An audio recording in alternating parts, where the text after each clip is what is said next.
আসসালামু আলাইকুম এভরিওয়ান। আলোর বাঁধন গল্পের 6 নম্বর পার্ট। তো আর বেশি কথা না বলে চলুন গল্প শুরু করে দেই। আধার স্যার না চাওয়া অবধি আমি এই বাড়ি থেকে এক পাও নড়বো না, আর না আপনাকে ওনার লাইফে আসতে দিব। আফটার অল আপনি কেমন সেটা আমি জেনে গিয়েছি এ টু জেড।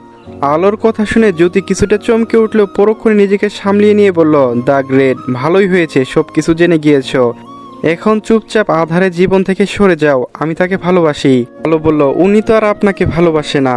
সো হোয়াট, আমার একাই ভালোবাসাই যথেষ্ট, শুধু আমাদের মাঝখান থেকে চলে যাও। আমি চলে গেলেই কি আধার স্যার আপনাকে বিয়ে করবে? মনে হয়তো না। ওনার যদি আপনাকে বিয়ে করারই হতো তাহলে প্রথমেই করতেন। সেটা আমরা বুঝে নিব, তোমাকে এত মাথা ঘামাতে হবে না। শুধু মাথা না, এই আলো পুরোটাই ঢুকে গেছে মাঝখানে। না চাইলেও মানকার চিপায় ফেসে গেছি। যেখানে আমি না ঘামলে আর কে ঘামবে বলুন তো? কি চাও তুমি? আমাকে আমার মতো থাকতে দিন। মানে তুমি বলতে চাচ্ছ আধারকে ছাড়বে না? আমি কেন ছাড়বো? আশ্চর্য, আমাকে দেখে কি আপনার 12 ভাতারি মনে হয়? ওনার দরকার হলে উনি ছাড়ুক আমায়। আপনার আধার ভাইয়ের প্রতি আমার বিন্দুমাত্র ইন্টারেস্ট নেই। শ্বাস রসকিন কাঠখোরা একটা বদলোক। মুখ সামলে কথা বলো। জ্যোতি ধমকে উঠল। আলো ভুকুসকে ঝাঁঝালো কণ্ঠে বলল, আমি আমার স্বামীকে 1000 বার বকবো, তাতে আপনার কি? কে হন আপনি? এতই যদি ভালোবাসা দরদ উতলে পড়ছে তাহলে ওনার কাছে গিয়ে ড্রামা করুন। আমাকে এসবের মধ্যে একটু জড়াবেন না।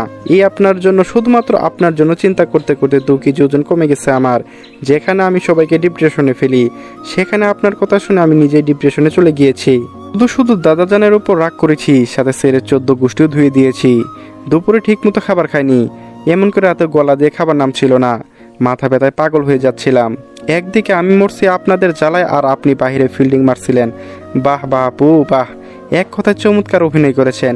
এতদিন জানতাম শুধু আমি নাটকবাজ, এখন দেখছি আমার থেকেও 2 কোটি উপরে আপনি।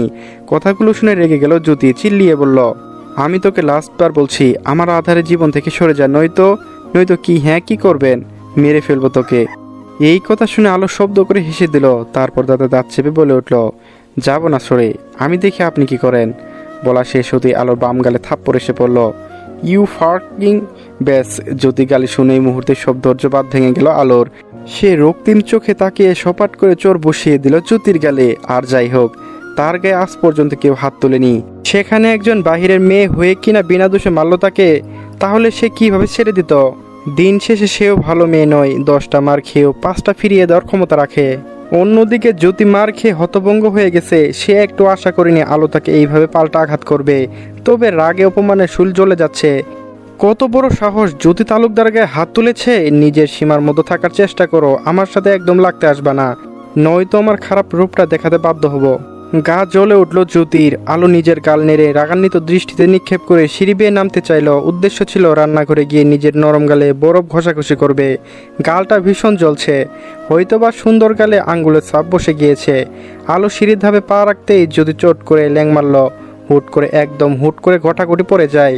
ফলস্বরূপ অনাকাঙ্ক্ষিত ধাক্কায় নিজের ব্যালেন্স সামলাতে না পেরে হুড়মুড়িয়ে সিঁড়ি বেয়ে গড়িয়ে নিচে পড়ে গেল আলো।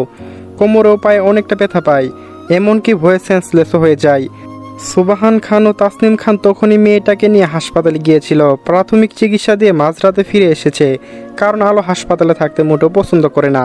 তবে তীব্র ফিনাইন্সের গন্ধে দমটা বন্ধ হয়ে যায়। সুবাহান খান জ্যোতির কাজে এতটাই রেগে গিয়েছিলেন যে এই রাতের বেলায় মেয়েটাকে বের করে দেন, সাথে কিছু করার কথা শুনিয়ে দেন। তাহমিনা খান জ্যোতির পক্ষে ছিল, এটা নিয়েও ঝামেলা হয়। এত সুবাহান খান আরও রেগে যান। ছোট বৌমাকে কিছু কথা শুনিয়ে দেন। পরিস্থিতি অস্বাভাবিক দেখে চুপ করে যায় তাহমিনা খান। বাড়ির গাড়ি ও ড্রাইভার দিয়ে জ্যোতিকে তার কাজিনদের বাড়িতে পাঠিয়ে দেয়। বর্তমান সব কিছু শুনে কিছুক্ষণের জন্য স্থির হয়ে রইল আধার। চোখে মুখে বিস্ময়ের ছাপ স্পষ্ট, চেহারা দেখে বোঝা মুশকিল মনের ভেতর কি চলছে। কিছু থম মেরে দাঁড়িয়ে থেকে উল্টো ঘুরে বাড়ির ভেতরে যেতে গম্ভীর কণ্ঠে বলে উঠল, তোমার ছোট বৌমার বোনের বড় মেয়েকে যেন এই বাড়িতে আর কোনোদিন না দেখি দাদা যান, অন্যথায় পরে থাপ্পড়টা কিন্তু আমার হাত থেকেই পড়বে। আজ ভার্সিটিতে যায়নি আলো, যায়নি বললে ভুল হবে, সে যেতে পারেনি। শরীরের ব্যথা, পায়ের ব্যথা নিয়ে সারাটা দিন বিছানায় শুয়ে বয়ে সে কাটিয়েছে। 2 তলা থেকে সিঁড়ি বেয়ে পড়ে যাওয়া তো দূরে, মুখের কথা না, লাজুক শরীরে ভালো মতো ব্যথা পেয়েছে। ফোনে নিজের পরিবারের সাথে কথা বলে নিয়েছে, তবে তাদের কিছু জানায়নি এই ঘটনার ব্যাপারে। শুধু শুধু চিন্তা করে কি লাভ, যা হবার তা হয়ে গেছে। দাদা জানো শেফালি চাচি একটু পর পরে এসে দেখে করে যাচ্ছে, তার কোনো অসুবিধা হচ্ছে কিনা বা কোনো কিছু প্রয়োজন কিনা সব কিছুতে খেয়াল রাখছে। সুবহান খান দুপুরের বেলা খাবার নিয়ে এসে নিজ হাতে খাইয়ে দিয়েছে মেয়েটাকে। নাত বউ হবার আগেই মেয়েটা তার নাতনির জায়গা দখল করে নেয়, তাই তো এত ভালোবাসা এবং কাঠখড় পুড়িয়ে নাতির বউ করে সারা জীবনের জন্য নিজের বাড়িতে নিয়ে এসেছেন।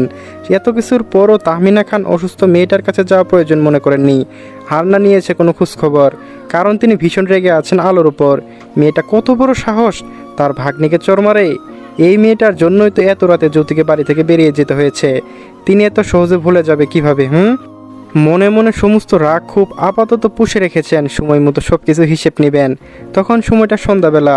আলো রুমে বিছানায় মাঝে উপুর হয়ে শুয়ে আছে, পাশে টি টেবিলে পর রাখা গরম তেলের ছোটো বাটি। বিকেল থেকে পিঠ টন টন করে ব্যথা করছে, তাই সে শেফালে চাচির থেকে পিঠে তেল মালিশ করে নেবে। মানুষটা তেল দেখে বাইরে গেছে তো গেছেই, আসার কোনো নাম গন্ধ নেই। এইদিকে তেলটাও ঠান্ডা হয়ে যাচ্ছে। আলো বিরক্তিকর মুখে বালিশে মুখ গুজে রইল। তখন পদা খাতে মৃদু শব্দ পেয়ে বলল, চাচি এতক্ষণ কোথায় ছিলেন বলুন তো? তাড়াতাড়ি পিঠে তেল মালিশ করে দিন, ব্যথায় মনে হচ্ছে পিঠ খুলে রেখে দিই।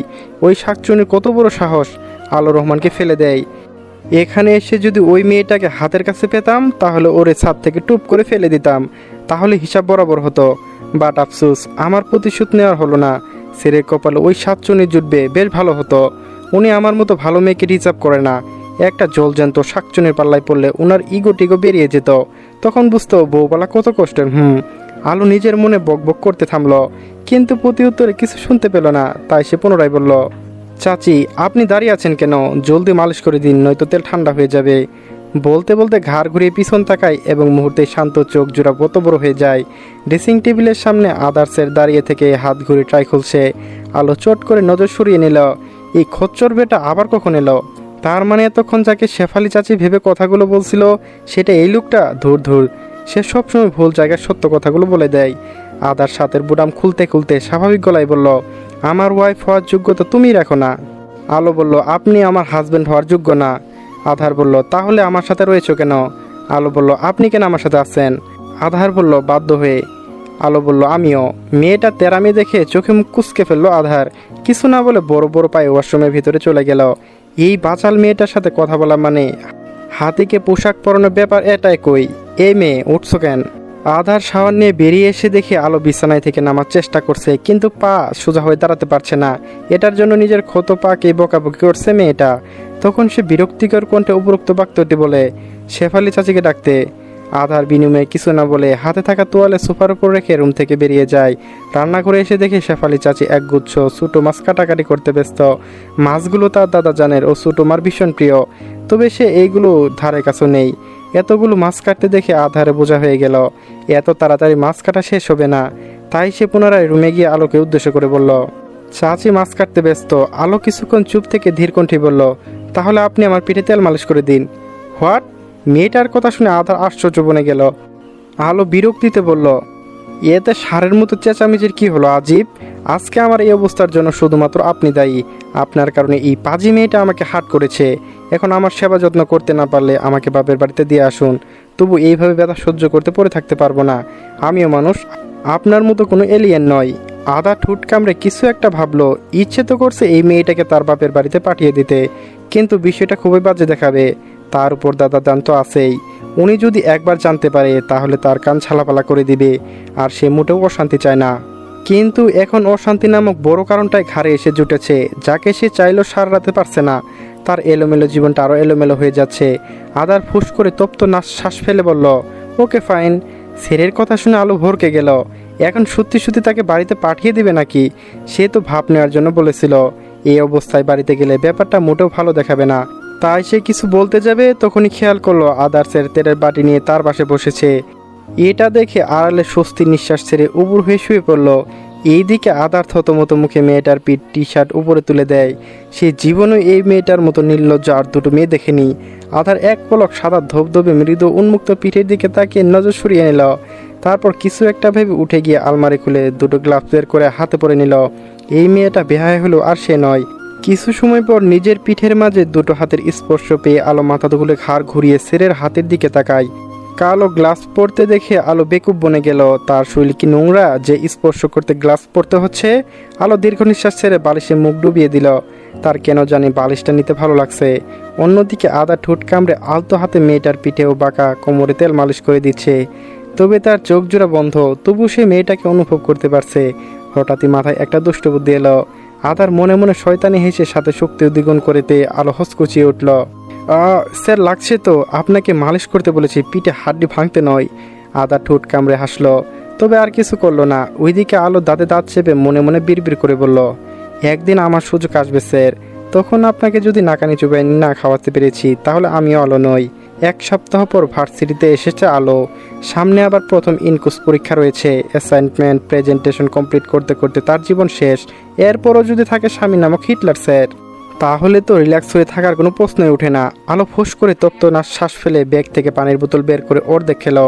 প্রথম ক্লাস শেষ হয়ে গেছে, এখন ফিজিক্স ক্লাস হবে, তাই সবাই বসে থেকে অপেক্ষা করছে স্যারের জন্য। বেশি পানি খাওয়ার ফলে ওয়াশরুম পেল। আলো বান্ধবীদের বলে পানির বোতল সব বাইরে যেতে লাগলো। ফেরার সময় না হয় বোতল ভর্তি করে নিয়ে আসবে। সিঁড়ি বেয়ে নামার সময় ফোনটা বেজে উঠল। আলো স্ক্রিনের দিকে তাকিয়ে দেখে ছায়া কল দিয়েছে। সে কলটা রিসিভ করে কানে গুঁজে বোনের সাথে কথা বলতে লাগলো। কথা বলার এক ফাঁকে বাম হাতটা রেলিংয়ের উপর রেখে ভুলবশত কাত করে, ফলস্বরূপ বোতলের অর্ধেক পানি নিচে পড়ে যায়।